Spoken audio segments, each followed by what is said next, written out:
माणसाला बाहेरच्या लोकांना काही जरी बोललं ना, त्याला तेवढं जास्त काय वाटत नाही. पण ज्यावेळेस जवळचीच लोक त्याला त्रास देतात ना, त्यावेळेस एक मजबूत माणूस सुद्धा आतून खूप कोसळतो. आज मी तुम्हाला लोखंड आणि सोन्याची एक अशी गोष्ट सांगणार आहे, आणि ही गोष्ट ऐकल्यानंतर तुमची लोकांना बोलण्याची पद्धत पूर्णपणे बदलेल. सोन्याला आकार देण्यासाठी लोखंडाच्या हातोड्याने मारलं जातं, आणि लोखंडाला सुद्धा आकार देण्यासाठी लोखंडाच्याच हातोड्याने मारलं जातं.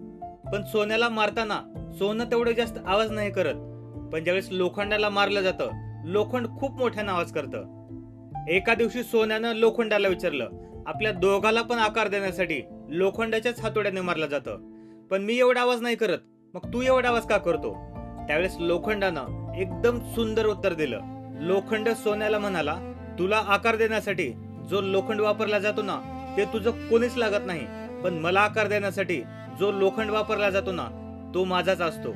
आणि ज्यावेळेस जखम परक्याकडून होते त्यावेळेस तेवढा त्रास काय होत नाही, पण ज्यावेळेस आपलेच लोक आपल्याला त्रास देतात ना, त्यावेळेस खूप त्रास होतो.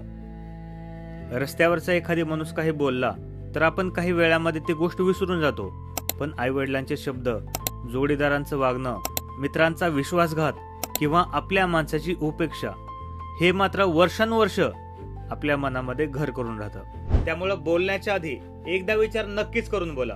त्यामुळं लक्षात ठेवा, परक्याने दिलेल्या जखमा आपल्या शरीरावरती दिसतात, आणि आपल्याच माणसाने दिलेल्या जखमा आपल्या मनावरती कोरल्या जातात. मित्रांनो, व्हिडिओ जर आवडला असेल तर शेअर नक्कीच करा.